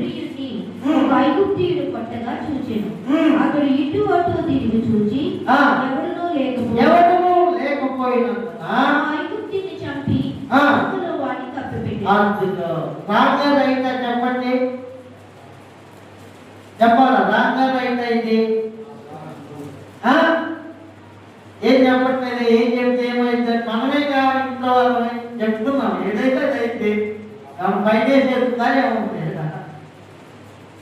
రాజుతో 1000 రూపాయలు పై చేస్తే మీరు రాగాల. ఏం లేదు, ఏం లేదండి. నేను ఎవరైనా తప్పు చేసిన యథార్థమైన హృదయంతో చెప్తున్నా దేవుని సన్నిధిలో. ఇదిగో ఇలా కాలు పట్టుకొని నన్ను క్షమించయ్యా అని అడగడానికి నా మనసు సిద్ధంగా. అది లేకపోతే కష్టం. జీవితాన్ని సరి చేసుకోవాలి. మనం సరి చేసుకోకపోతే ఎలా పడుతుంది చెప్పండి పర్లోకం. ఇది రాగారు అయితే ఒక మనిషిని చంపడం అనేది ఆదికాండం 9వ అధ్యాయం. రాంగ్. Very good. సరే మీరే నేను బాబు ఏదో కానీ 9వ అధ్యాయం 1 వచ్చినారు. 6వ వచనం. నరుని రక్తము చిందించు వారి నరుని రక్తమును చిందించు వాని రక్తము నరుని వలననే చిందింపబడును. ఆ.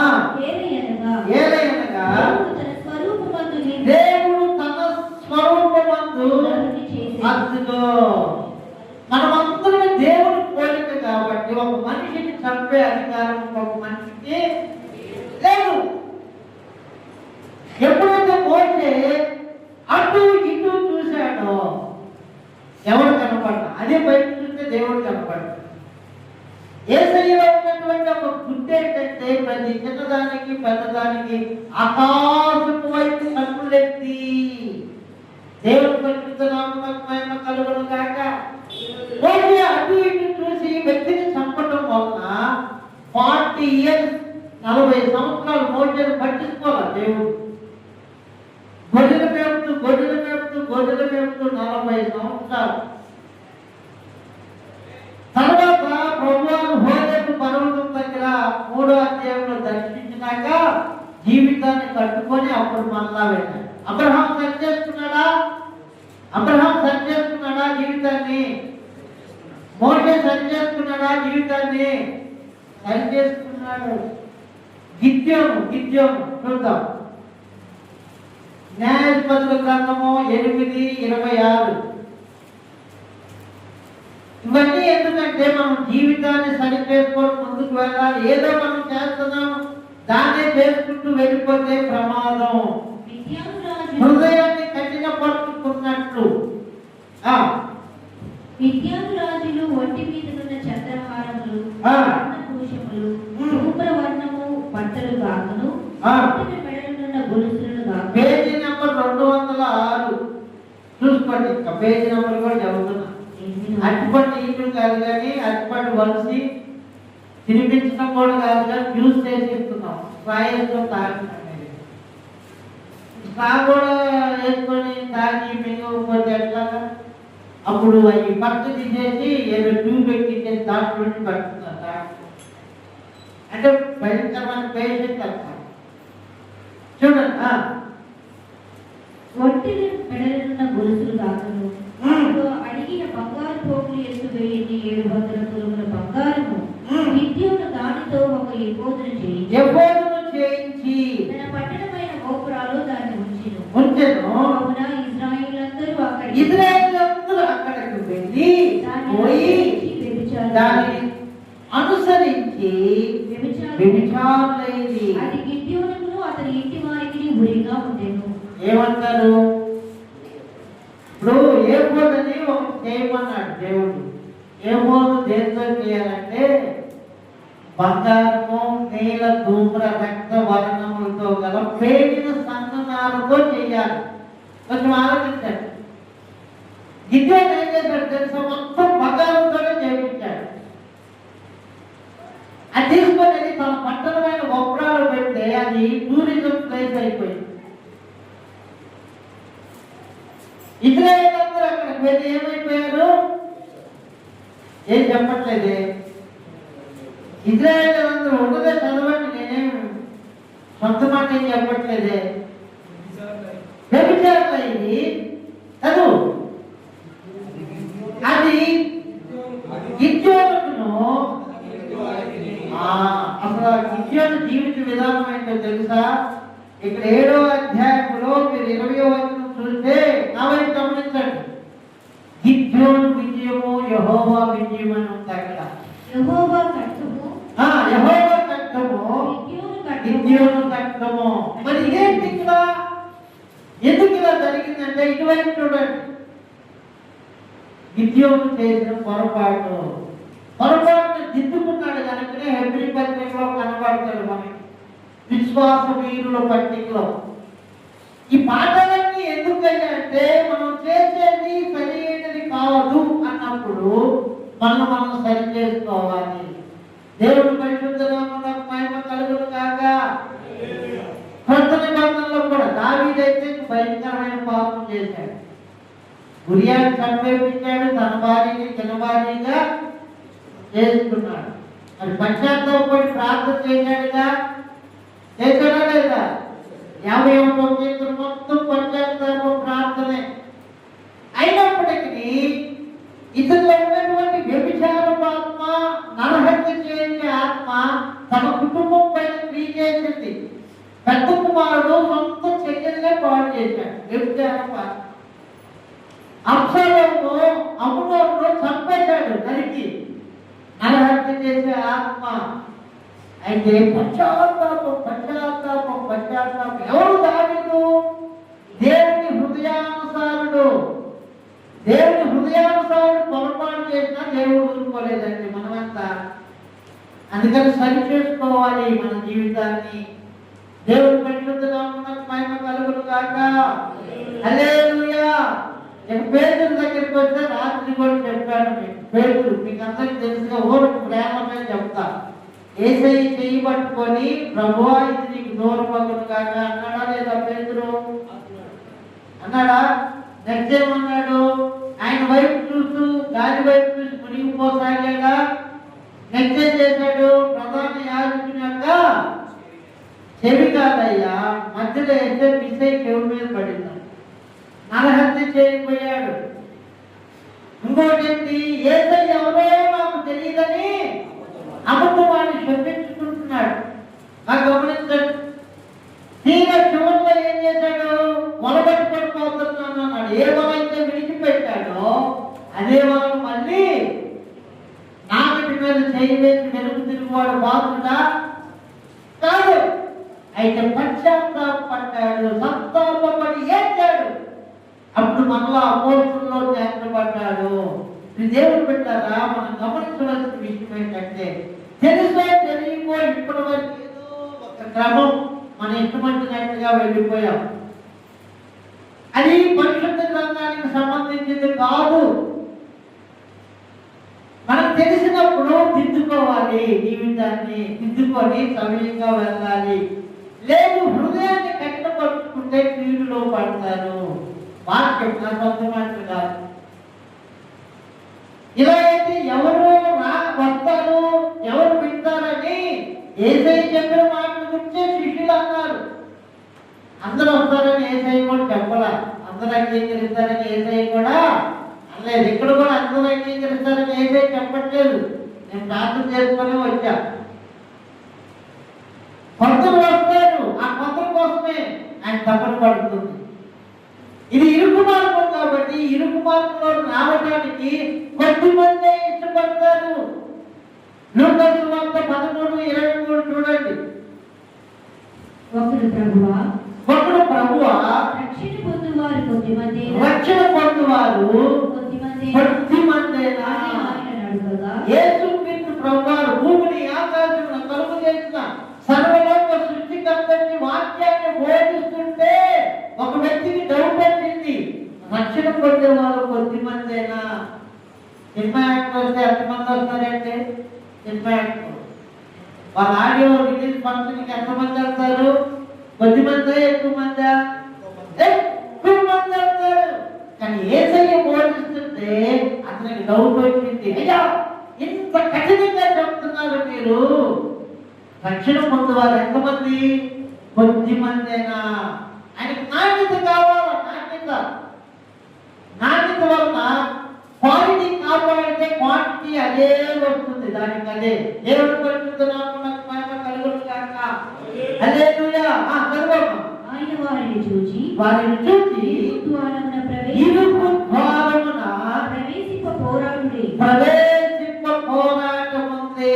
పోరాటం ఏంటి? పోరాటం కాబట్టి చూడండి, నీ జీవిత విధానాన్ని దేవుని మనసుకు తగినట్లుగా సరిచేసుకోవడమే పోరాటం. 4 వెంట్రుకలు ఊరి అనుకోండి మనిషి, ఎంత పోరాటం అర్థమైందా? 4 వెంట్రుకలు దానికి ఏదో ఇంకో ఏదో ఒకటి పెట్టించేది. అంటే శరీరకంగా తపనపడుతున్నాడు కానీ మనిషి ఆత్మీయంగా తపనపడలేదు. పోరాటం. నీ మనసు నీవు కట్టుదిట్టం చేసుకోవడం నీకు ఒక పోరాటం. మనిషి అన్ని చేయగలుగుతున్నాడు, ఆకాశంలో వెళ్తున్నాడు, పాతాళంలో వెళ్తున్నాడు, రిమురిమున తిరగలుగుతున్నాడు, చేతుల మీద నడుస్తున్నాడు, ఏదేదో చేస్తున్నాడు. తన మనసును మాత్రం అతను కంట్రోల్ చేసుకోలేకపోతున్నాడు. దీనికి గమనించాలి. మరి యేసుక్రీస్తు ప్రభువు తండ్రి అయిన దేవుడు ఏ విషయంలో సంతోషపడతారయ్యా అంటే, ఒక పాపి పాపాన్ని విడిచిపెట్టి మారు మనసు పొందితేనే సంతోషం. ఇరుకు మార్గమున చదవమని ఆయన వారిని చూచి ఇరుకు ద్వారమున ప్రవేశింప పోరాడుడి. అనేకులు ప్రవేశింపజూదురు గాని వారి వలన కాదు. అనేకులు అంటే అనేకులతో కాకపోతే ఎంతమంది అయిందండి చెప్పండి. నేను ముగించేస్తాను, అయిపోయింది ప్రసంగం. అనేకులతో కాదంటే అయ్యేది ఎంతమంది తోటి? కొద్ది మంది, లిటిల్ పీపుల్. చిన్నమంగా భయపడకుడి, రాజ్యం మీకు అనుగ్రహింపబడిందని దేవుడు చెప్పాడు.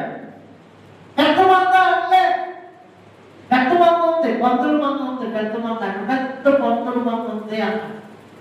పందులకి గొర్రెలకి తేడా ఉందా లేదా?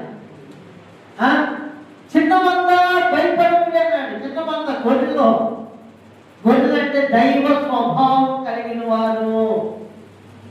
నీ మనసులో నీవు మార్చుకుంటే దేవుని హృదయం ఉప్పొంగుతుంది. నువ్వు ఏది చేసినా కానీ నీకు దేవునికి సంబంధమే లేదు. నువ్వు ఏది చేసినా నీకు దేవునికి సంబంధం లేదు. నీ మనసుని నీవు మార్చుకుంటావంటే మారు మనసు పొందుతున్నారని పరలోకంలో సంతోషం కలుగుతుందంట. చూడండి, లూకా సువార్త 15వ అధ్యాయము 7వ వచనము 10వ వచనం కూడా చూడండి. అటువలే మారు మనసు అక్కర్లేని 99 నీతిమంతుల విషయమై కలుగు సంతోషము కంటే మారు మనసు పొందు ఒక్క పాపి విషయమై ఎక్కువ సంతోషము కలదు. అటువలనే మారు మనసు పొందు ఒక్క పాపి విషయమై దేవుని దూతల ఎదుట సంతోషము కలుగునని మీతో చెప్పుతున్నాను. ఏదైతే చెప్పిన మాటలే ఇది. ఆయన మనసును నెరవేర్చకుండా, ఆయన ఇష్టం చేయకుండా నువ్వు ఏది చేసినా కానీ వేస్ట్. చిన్నదైనా కానీ ఆయన మనసును నెరవేర్చావనుకోండి, ఆయన హ్యాపీ ఫీల్ అవుతాడు. ఇది కొత్త బోధ కాదు, మీరు వినడం వల్ల 10 రోజుల తర్వాత కొత్త బోధ కాదు, ఇదే పాత బోధ. ఇన్ని రోజులు వేరే వేరే వినున్నాం. మనకన్నీ గాకాలు కావాలా? దేవుడిని ఆశీర్వదించును గాక, ఆరోగ్యం ఇచ్చును గాక, నిన్ను నరకానికి పంపించును గాక అంటే ఈ గాకాకు అలవాటు పడి ఆమెన్ అంటున్నారు. ఏది నరకానికి పంపించును గాక అంటే కూడా కారణం ఏంటి? గాకాలకి ఏమైపోయారు? అలవాటు పడ్డారు. వద్దు వద్దు వద్దు. క్రీస్తు యేసునకు కలిగిన ఈ మనసులో ఉందా మనకి? క్రీస్తు యేసయ్య మనసు ధైర్యంగా చెప్పగలుగుతుమా? నేను ఆయన మనసును వెంబడిస్తున్నానని. ఆయన తల వెంట్రుకలు వేరు, మన తల వెంట్రుకలు వేరు. చెప్పారు కదా, మార్పు అనేది ఎక్కడి నుండి రావాలా? తల వెంట్రుకల దగ్గర నుండి రావాలి. కొద్ది చూపిస్తా చూడండి. దానియేలు గ్రంథం 7:9. అంటే ప్రభుత్వం ఇవ్వాలి అంటే అపోస్తులే ఇవ్వాలి. తీసుకునే వాళ్ళు కూడా ఎలా తీసుకోవాలో కొంచెం 2-3 మాటలు అంతే. కొట్టలో చదివేది ఇంకా సింహాసనములు వేట చూచి తిని మహావృద్ధులకు కూర్చుండెను. ఆయన వస్త్రము హిమము వలె ధవళముగాను, ఆయన తల వెంట్రుకలు శుద్ధమైన గొర్రెబొచ్చు వలె తెల్లగాను ఎట్లా ఉన్నాయండి? తెల్లగున్నాయా నల్లగున్నాయా? అందరూ చెప్పాలా? ఒక మనిషిని చిన్న వయసు నుండి డిజైన్ చేసుకుంటూ రూపురేఖలు మారుస్తూ ఆయనకి ఎలాంటి తెల్లని వెంట్రుకలు ఉన్నాయో అలాగే నిన్ను కూడా డిజైన్ చేస్తున్నాడు. ఇప్పుడు నువ్వు పోటీ పెట్టాలనుకోండి, నీతికి అవినీతిని వేసినట్టు. అదే సామెతల గ్రంథం 16వ అధ్యాయం 31వ వచనం చూడండి. దేవుని వాక్యానికి మనసారా మనం లోబడాలి. నెరిసిన వెంట్రుకలు సొగసైన కిరీటము, నరిసిన వెంట్రుకలు సొగసైన కిరీటము, నీతి ప్రవర్తన గలవానికి కలుగు. అద్భుతం. ఇప్పుడు దేవుడు నీతిని మనకు అనుగ్రహిస్తూ మన వెంట్రుకలు తెల్లగా చేస్తున్నప్పుడు దాన్ని కోటింగ్ చేసామనుకోండి, నీతి ఉంటుందా పోతుందా? చెప్పాలా? పోతుంది. మరి ఆయన రక్తము నీతిమంతుని రక్తం కదా, నీతిమంతుని రక్తం అనీతి కలిగి తీసుకున్నాం అనుకోండి, సెట్ అయిందా? బి పాజిటివ్ అయితే ఏమైంది? కలిసింది. ఆపోజిట్ అయితే రియాక్షన్ అయిపోయింది. అందుకే మీలో చాలా మంది బలహీనులను, రోగులను చాలా మంది నిద్రిస్తున్నారు. నీతి లేకుండా మనం తీసుకోవడం వల్ల మీరు ఇప్పటికిప్పుడైతే మళ్ళా వెళ్ళి టెస్ట్ చేసుకోండి. సరిగ్గా శుద్ధీకరణ చేసుకోవడం వల్ల ఏదో ప్రాబ్లం లేకపోతే ఇది గల్లబట్టుకోండి. సీరియస్గా చెప్తున్నా. ఏదో నేను చెప్పేది దేవుడి సన్నిధిలో చెప్తున్నా. మీ అవయవాల్లో ఏదో ప్రాబ్లం లేకపోతే నన్ను అడగండి. ఎందుకంటే సరైన శుద్ధీకరణ లేదు. సరైన శుద్ధీకరణ లేకుండా ఆయన రక్తం నీతిమంతుని రక్తం. మత్తయి సువార్త 27 చూడండి, 24. ఒక 2-3 మాటలు చెప్తాను, ఆలోచించండి జాగ్రత్తగా. సెకండ్ లైన్ చదవండి. సెకండ్ లైన్, ఈ నీతిమంతుని రక్తమును కూర్చి నేను నిరపరాధిని. అక్కడ తీర్పిస్తున్నటువంటి పిలాతు అంటున్నాడు, జడ్జి చెప్పటమేనండి. అలా చూడండి, ఈ నీతిమంతుని రక్తమును కూర్చి నేను నిరపరాధి. అట్లా చూస్తారా ఒకసారి అందరూ? ఇటు చూడండి, నీతిమంతుని రక్తము శరీరాన్ని నీ లోపలికి తీసుకుంటున్నావు. నువ్వు ఇప్పుడు తలకు కోటింగ్ చేసుకుంటే నీతి ఉన్నట్లా లేనట్ట? చెప్పండి మీరు నాకు. లేనట్టు. నువ్వు నీతి లేకుండా నీతిమంతుని రక్తాన్ని శరీరాన్ని నువ్వు తీసుకున్నావు అనుకోండి, సెట్ అయిందా? రియాక్షన్ అయిందా? చెప్పాలా? రియాక్షన్ అవుతుంది. అందుకే పౌలు గారు మిమ్మల్ని మీరు పరీక్షించుకొని తీసుకోండి.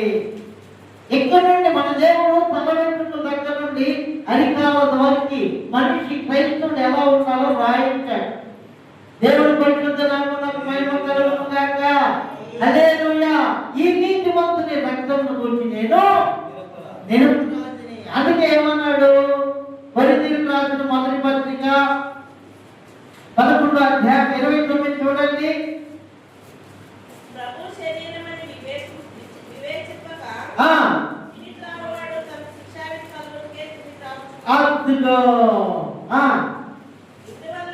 ఇందువలనే మీలో అనేకులు బలహీనులు. అంటే ఎన్ని పళ్ళాలు తిన్నా, చికెన్ తిన్నా, మటన్ తిన్నా, ఫిష్ తిన్నా, ఏది తిన్నా నీరసం అంటారు. తింటానే ఉంటారు, నీరసం అంటారు.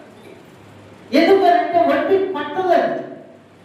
అందుకే మీలో అనేకులను బలహీనులను రోగులై ఉన్నారు. చాలా మంది నిద్రిస్తున్నారంటే చనిపోతున్నారు హఠాత్తుగా. మీరు దృష్టి పెట్టండి. ఎందుకంటే అది నీతిమంతుని రక్తం, నీతి లేకుండా తీసుకుంటున్నాం మనం. అయితే మరి నీతి ఎలా కలుగుతుందంటే మనం ఒప్పుకొని విడిచిపెట్టాలి.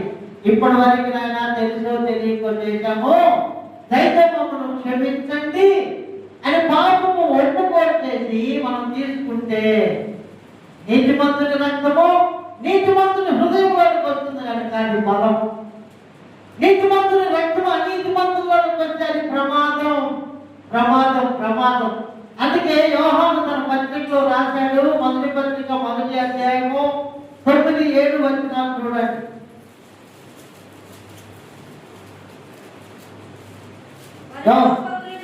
యోహాను రాసిన మొదటి పత్రిక 1వ అధ్యాయం 9-7. మన పాపములను మనం ఒప్పుకొనిన ఎడల ఆయన నమ్మదగిన వాడును నీతిమంతుడును కనుక ఆయన మన పాపములను క్షమించి సమస్త దుర్నీతి అప్ టు బాటం ఇన్సైడ్ లో ఉంది మనం ఏం చేస్తాడు? పవిత్రపరచును. ఏడు అన్నాడు, అప్పుడు యేసు రక్తము ప్రతి పాపముల నుండి మనలను పవిత్రులుగా చేయను. రోమపత్రిక 5:9. కాబట్టి ఆయన రక్తము వలన ఇప్పుడు ఇదిగో ఆయన రక్తాన్ని మనం విలువ చేయటం వలన ఇప్పుడు నీతిమంతులుగా మనము తీర్చిదిద్దబడుతున్నాము. మీ దేవుడు పెట్టారా చూడండి.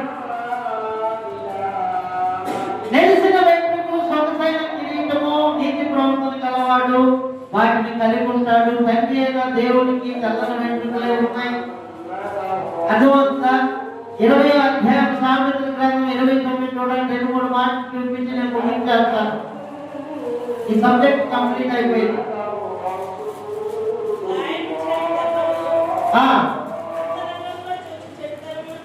20వ అధ్యాయం 29. అమ్మా, యవ్వనస్తుల బలము వారికి అలంకారము, తలనెరుపు వృద్ధులకు సౌందర్యము. పరిశీలన చేసుకోవాలమ్మా. సరైన దేవుని తల వెంట్రుకలు ఎలా ఉన్నాయి చెప్పండి?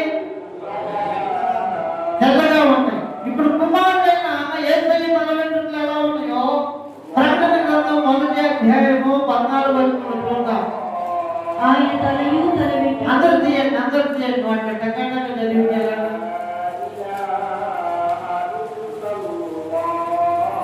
ఎలా ఎదుర్కొంటాడు. ప్రకటన గ్రంథం 1వ అధ్యాయము 14.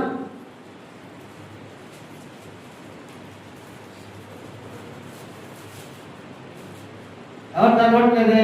ఆయన తలయు వెంట్రుకలను ఆయన తలయు తల వెంట్రుకలను తెల్లని ఉన్నిని పోలినవై. ఎలాగా? ఇప్పుడు ఆయన పోలికలోనికి మారకపోతే ఎలాగ? మనం తండ్రి అయిన దేవుడి తల వెంట్రుకలు తెల్లగా ఉన్నాయి. దానియేలు గ్రంథం 7:9. కుమారుడైన యేసుక్రీస్తు ప్రభువారి తల వెంట్రుకలు తెల్లగా ఉన్నాయి. మరి మనం పోలిక చేస్తే నీతి లేనట్టే కదా. నీతి లేకపోతే ఆయన నీతిమంతుడైన రక్తాన్ని శరీరాన్ని మనం తీసుకుంటే రియాక్షన్ అవుతుంది కదా, ప్రమాదం కదా. అందుకని ఆయన డిజైన్ చేసినట్టుగా మనం దాన్ని ఒప్పుకోవాలి. ప్రభువా ప్రభువా అని పిలుచు ప్రతివాడు పరలోకమందున్నటువంటి తండ్రి ఇష్టము. పిల్లని తల్లి ఇష్టానికి తగినట్టుగా 2 జడలు వేయాలనుకుంటుంది. పిల్లేమో 7వ జడేసి 8వ జడేసి 8 జడేసి వెస్టిండీస్ లాగా చేయమాట అన్నట్టు. ఏది కరెక్ట్? ఇప్పుడు తల్లి ఇష్టం నెరవేర్చబడాలా, పిల్ల ఇష్టం నెరవేర్చబడాలా? పిల్లలు ఒప్పుకోవట్లేదు. ఇప్పుడు మరి జడలేదు గిడలేదు ఎట్లా ఇస్తున్నారు అంటున్నారు. జడలేదు ఏమీ లేదండి. కరెంటు పోయినప్పుడు ఎవరైనా చూశారనుకో హార్ట్ ప్రాబ్లం చచ్చిపోతారు. ప్రతి విషయానికి క్రమాన్ని పెట్టారు దేవుడు. హృదయాన్ని కఠిన పట్టుకుంటే తీరులో పడతారు. అంతే, ఏమి లేదు. దేవుడు చెప్పిస్తాడు ఒక హెచ్చరిక బోర్డు, ఒక పుర్రే 2 ఎముకలు. చూసారు ఎక్కడన్నా? అపాయమో తెలుగు ఇంగ్లీష్లో డేంజర్ అని ఉంటుంది. అదేదో మనం చేసేదని అంతటా వెళ్ళిపోయాడు అనుకో, బాబు మిగిలేదు అయ్యే. నీకు కూడా పుర్రే 2 ఎముకలే మిగిలేదు. మరి ఏం చేయాలి? జాగ్రత్త పడు. దేవుడు హెచ్చరిస్తున్నాడు. మనం ప్రభువు భావంలోనిది దయ్యపు భావంలోనిది అంత కలపకూడదు, కలగొలము చేయకూడదు. ఆయన పరిశుద్ధుడు, పరిశుద్ధులో మహనీయుడు, రోషము కలిగిన దహించక్తి.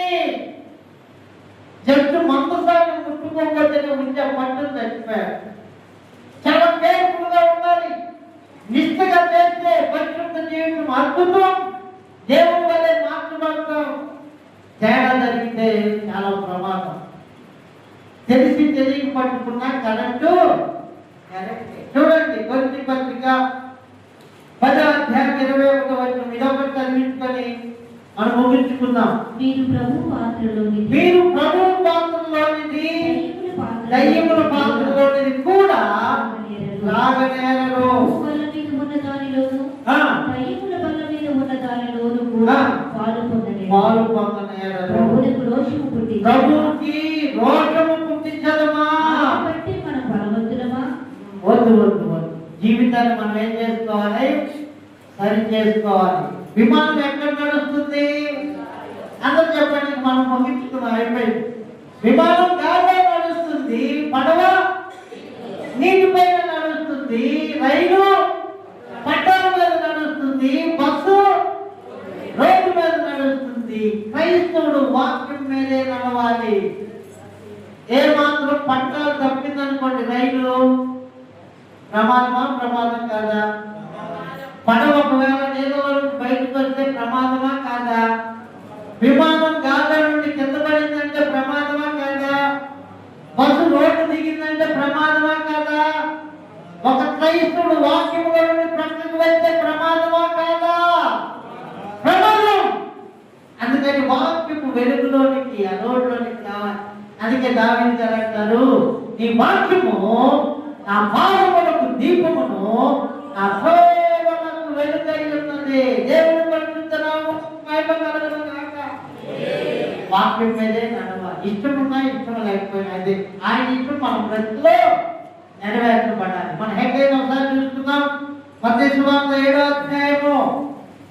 ఇక అయిపోయింది ఫోటో. ఒక సత్యాన్ని విన్నాక ఆ సత్యానికి తగినట్టుగా జీవితాన్ని దిద్దుకోవాలి. హృదయాన్ని కఠినపరుచుకుంటే కీళ్ళలో పడతారు. చూడమ్మా, ప్రభువా ప్రభువా అని ప్రభువా ప్రభువా అని నన్ను పిలుచు ప్రతి వాడును పరలోక రాజ్యములో ప్రవేశింపడు కానీ ఆగుతాం. మనకన్నా మంచి మ్యూజిక్ ఏఆర్ రెహమాన్ వచ్చు. ఏమంటే వచ్చారట సినిమా వాళ్ళు పర్లోకి వస్తారా? మంచి మంచి సింగర్స్ ఉన్నారు. బాలసుబ్రహ్మణ్యం పాట భలే పాడతారు. పర్లోకి వస్తారా? కాదు కాదు కాదు. ఆయన చిత్తాన్ని చేయాలి మనము. దేవుని వాక్యము మన జీవితంలో క్రియారూపకంగా కనబడితేనే మనం పరలోకం చేరుతాం, లేకపోతే చేరం. పరలోకం ఉన్నటువంటి నా తండ్రి చిత్త ప్రకారము ప్రకారము ప్రకారం. ఈ గోడ దారానికి ఉందా లేదా? దారునే ఆయన చిత్తం. దారానికి రాయి పెట్టలేదనుకోండి, ఇట్లా ఇట్లా ఇట్లా అయిపోయి ఏమైపోయింది? నీవు నేను వాక్యమనే దారానికి లైన్గా నిలబడాలి విధేయతతో. అప్పుడే ఆత్మ సంబంధమైన మందిరం. 24వ వచనం. కాబట్టి ఈ నా మాటలు విని వాటి చొప్పున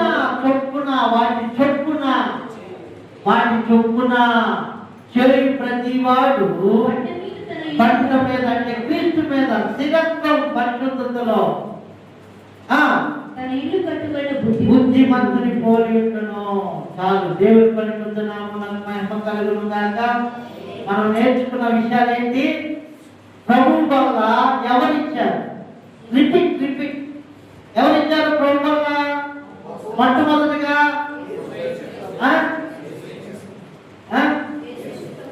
యేసు ప్రభు ఇచ్చారు. అందునంత ఇప్పుడు వచ్చిన చెప్పినాడు బాగా చెప్పు. యేసయ్య ఇచ్చారు. తర్వాత ఎవరు ఇచ్చారు? అపోస్తలులు ఇచ్చారు. తర్వాత అపోస్తలులైన పౌలు ఇచ్చారు. సంఘ పెద్దలు ఇచ్చారా ఎక్కడన్నా? మరి ఇంకొక ఇవ్వకూడదా? ఏంటి సరి పట్టుకు పెట్టుకోండి. వాక్యానికి సరే ఇచ్చా అప్పుడు మనం అందరం ఇద్దాం. మీ అందరూ వాక్యానికి సరే అయితే దేవుడి సన్నిధిలో ఉండి చెప్తున్నా, అందరి కాళ్ళు కడిగి నేనే ఇస్తాం. ప్రభు వల్ల వాక్యానికి సరి అయితే అందరు పాదాలు కడిగి యోగా చెప్పాను. ఎందుకంటే నా యేసయ్య అలా చేశాడు. చూడండి యోహాను సువార్త 13వ అధ్యాయం. యోహాను సువార్త 13వ అధ్యాయము 4వ వచనం. భోజన పంక్తిలో నుండి భోజన పంక్తిలో నుండి లేచి తన పై వస్త్రం అవతల పెట్టి వేసి ఆ. ఒక తువాలు తీసుకొని ఆ. కడుపులకు కట్టుకునేను. ఉమ్. అంతట పళ్ళెములో నీళ్లు పోసి ఉమ్. శిష్యుల పాదములు కట్టుటకును ఉమ్. తాను కట్టుకుని తువాలతో తుడుచుటకును మొదలుపెట్టి మొదలు పెట్టెను. పాదాలు కడిగి ప్రభువుని ఆరాధించాడు. క్రమాన్ని నేర్పించాడు. అయ్యా మీ పాదాలు సరైన మార్గంలో వెళ్ళట్లేదు, సరైన మార్గంలో వెళ్ళని కాలు కడిగి చెప్పారు యేసుక్రీస్తు ప్రభువారు. చెప్పి మనకే చెప్తున్నారంటే చూడండి 14వ వచనం. కాబట్టి నేను ప్రభువును బోధకుడినైనా మీ పాదములు కడిగే ఎడల ఆ. మీరును ఒకరి పాదములు మీరును ఒకరి పాదములు ఒకరును కడుగవలసినదే. నేను మీకు చేసిన ప్రకారము ఆ. మీకు మాదిరిగా ఇలాగ చేసింది. దేవుని పరిశుద్ధ నామమునకు మహిమ కలుగును గాక. అంటే దాని యొక్క అర్థం ఏంటి అంటే ఒక వ్యక్తి పాదాలు మనం కడుగుతున్నామంటే హృదయంలో ఉన్న కరుణం అంతా చచ్చిపోయిందండి. దాని అర్థం హృదయంలో ఉన్న అక్షయమంతా కూడా చనిపోయింది అంటే యేసయ్య దీనత్వం మన గుండెల్లో ఉంది. ఎవరైతే యేసయ్య మనసును కలిగి ఉంటున్నారో వారు మాత్రమే పరలోక రాజ్యంలో ప్రవేశించడానికి అర్హులు. దేవుని పరిశుద్ధ నామమునకు మహిమ కలుగును గాక. హల్లెలూయా. ఇంకా దిద్దుకోవాల్సినవి చాలా ఉన్నాయి. వినుటకు మీరు మందులైనందున ఇంతవరకే ఆపుతున్నారని దైవజనుడు సెలవిస్తున్నాడు. దగ్గర గంటన్నర అయిపోయింది కాబట్టి విన్న వాక్యాన్ని పరిశీలన చేసుకోండి. మీకు ఏ డౌట్ ఉన్నా పర్సనల్ గా అడగవచ్చు, ఇప్పుడైనా కూడా అడగవచ్చు. ఏమి కాదు, ఇప్పుడైనా అడగవచ్చు. 100 మందిలో ఇక్కడే ఉంది సమాధానం. నా దగ్గరే లేదు, ఇక్కడే ఉంది రాయించిన. లేదు మీరు పర్సనల్ గా తెలుసుకోవాలనుకుంటే చక్కగా పర్సనల్ గా కూడా తెలుసుకోవచ్చు. వాక్యానికి మాత్రం మనం అందరం క్రమపరచబడాలి. ఇది ప్రాముఖ్యం. వాక్యాన్ని పక్కన పెట్టి నీ ఇష్టం వచ్చినట్టుగా నా ఇష్టం వచ్చినట్టుగా అక్కడ పెద్ద సేవకుడు అండి చాలా మంది వస్తారండి, గేటు దగ్గర చిన్న కప్పుల్లో ఇస్తున్నారండి అని అంటే కుదరదు. బైబిల్లో ఉందా? శుద్ధీకరణ చేసుకోకుండా తీసుకోమని ఉందా బైబిల్లో? చెప్పండి. పస్కా రాకముందే 12 నుండి వచ్చారు తమను తాము శుద్ధి చేసుకోవడానికి. గేటు దగ్గర ఎలా ఇస్తావు సేవకుడా? నువ్వు ఇవ్వకూడదు కదా. అన్ని రెచ్చి తీసుకున్నారంటే ప్రమాదం కదా. శుద్ధీకరణ లేకుండా తీసుకుంటే బలహీనలు అవుతున్నారు కదా, రోగులు అవుతున్నారు కదా, చచ్చిపోతున్నారు కదా. ఎలా ఇస్తావు? అది ప్రమాదం. అవన్నీ చెప్పకూడదు. ఈయన ముందు అవన్నీ చెప్పకూడదు ప్రభువారు. కాబట్టి దేవుని వాక్యాన్ని ఉన్నదన్నట్టుగా మనము ఖచ్చితంగా పాటిస్తాం. దేవుని ఘనమైన వాక్కులను మనందరం స్థిరపరిచి భద్రపరిచి నెరవేర్చి నిత్య రాజ్యానికి మనల్ని చేర్చును గాక. ఆమేన్. చిన్న ప్రార్థన చేస్తున్నాం. అలా మోకరించి విన్న వాక్యానికి తగినట్లుగా హృదయాలను దిద్దుకోండి. విన్న వాక్యానికి తగినట్టుగా హృదయాలను దిద్దుకోండి. అప్పుడే పరలోకం వెళ్తాం. అందరూ మోకరించి ఇది సెటప్ ఇవన్నీ పెట్టాం కదా, మనం ఖచ్చితంగా ఇవ్వాలని ఏం బాధపడద్దు. మీరు తీసుకెళ్ళి అక్కడ పెడితే అక్కడ ఉంటే ఏం కాదు. మనం తీసుకోవడం కరెక్ట్ గా తీసుకోవాలి. నువ్వు కరెక్ట్ గా తీసుకోకపోతే నువ్వు ఇబ్బంది పడిపోతావు. ప్రమాదం అది. నీకు జ్వరం ఉందనుకోండి, ఇన్ఫెక్షన్ ఉందనుకోండి, చికెన్ మటన్ తింటే కామెర్లో చచ్చిపోతావు. తగినంత తీసుకో. ఆహారం తగినంత తీసుకొని దేవుని వాక్యం చెప్తున్న సత్యం. అందరూ చక్కగా కళ్ళు మూసుకొని స్వరమెత్తి విన్న వాక్యాన్ని బట్టి మీ స్పందన తెలియజేయాలి. దేవుని ఒక పాపి మారు మనసు పొందితే పరలోక రాజ్యం ఎక్కువ సంతోషం కలుగుతుంది. చేయాలి మోకరించి స్వరమెత్తి ప్రార్థన చేయండి. నీ ప్రార్థనే నీకు నీతిని కలిగిస్తుంది. వినబడట్లేదు స్వరాలు, ప్రేయర్, ప్రార్థన. విన్న వాక్యాన్ని బట్టి ఒక స్పందన రావాలి.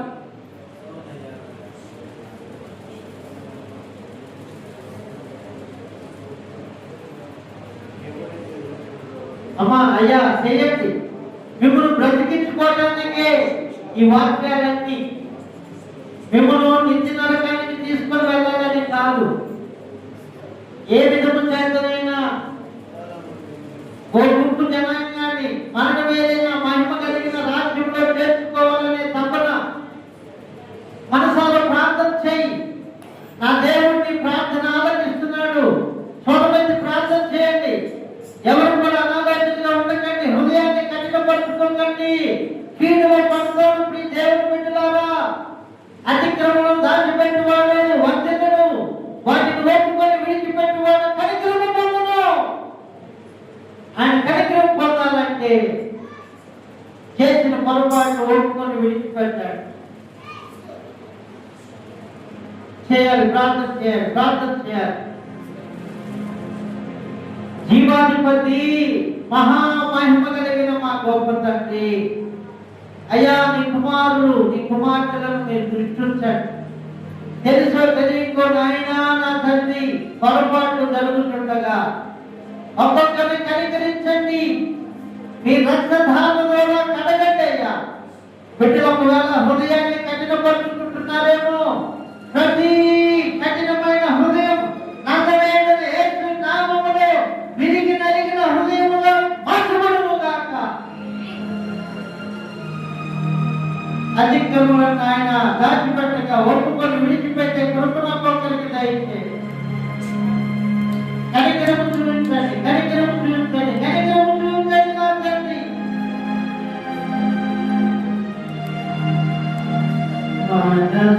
మనసాక్షిని శుద్ధి చేయును మనయ్యా రక్తము. మనసాక్షిని శుద్ధి చేయును మనయ్యా రక్తము.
జీవాధిపతి మహామహిమ కలిగిన మా గొప్ప తండ్రి, మీరు బోధించిన మీ వాక్కులను మీ బిడ్డల గుండెల్లో మా గుండెల్లో నీరు కట్టి పరిపచేయండి అయ్యా. ప్రభువా ప్రభువా అని మిమ్మల్ని పిలుచుట మాత్రమే కాదు కానీ పరలోకమందున్నటువంటి నాయనా తండ్రి మీ చిత్తాన్ని నెరవేర్చే కృపను ఒక్కొక్కరికి దయచేయండి, దయచేయండి, దయచేయండి నాయన. కాబట్టి మీ మాటలు విని వాటి చొప్పున చేసే కృపను ఒక్కొక్కరికి నజరేయుడైన యేసు నామములో అనుగ్రహించండి. ప్రతి బలహీనత నుండి నజరేయుడైన యేసు నామములో ఒక్కొక్కరికి విడుదల కలుగును గాక. ఆరోగ్యమును ఆయుష్ను నాయన, ఆత్మ సంబంధమైనటువంటి నాయన ఉద్యమాన్ని ఎదుగుదల ఒక్కొక్కరికి మీరు దయచేయండి తండ్రి. మీరు ఆకర్షించిన ప్రతి బిడ్డలు కుటుంబాలను కట్టండి నా తండ్రి. బిడ్డ ప్రతి అవసరం రక్తము తీర్చండి, ఆరోగ్యమును అనుగ్రహించండి, క్షేమమును దయచేయండి. క్షేమంగా నడిపించారు, సమకూర్చారు, మీ మాటలు వినిపించారు, అతను బట్టి స్తోత్రాలు. మరలా క్షేమంగా వారి వారి గృహాలకు మా గృహాలకు మీరు చేర్చండి తండ్రి. నిత్య రాజ్యానికి సిద్ధపడుతుంటాయి. నజరేయుడైన యేసు నామమున ప్రార్థన వందనాలు సమర్పిస్తున్నాను తండ్రి. ఆమేన్ ఆమేన్ ఆమేన్. మన తండ్రి అయిన దేవుని ప్రేమయు కుమారుడైన యేసుక్రీస్తు ప్రభువారి కృపయు పరిశుద్ధాత్మ దేవుని యొక్క అన్యోన్య సహవాసం, శాంతి, సంతోషం, సమాధానం, ప్రేమ, ఐక్యత ఇక్కడ సమకూర్చబడిన మనందరికీ సకల పరిశుద్ధులకును సదా తోడయుండును గాక. ఆమేన్ ఆమేన్ ఆమేన్. దేవుని పరిశుద్ధ నామమునకు మహిమ కలుగును గాక. దేవుని పరిశుద్ధ నామమునకు ఘనత కలుగును గాక. దేవుని పరిశుద్ధ నామమునకే మహిమ, ఘనత, ప్రభావములు కలుగును గాక. హల్లెలూయా హల్లెలూయా. అందరికీ నా హృదయపూర్వకమైన వందనాలు. దేవుని పరిశుద్ధ నామమునకు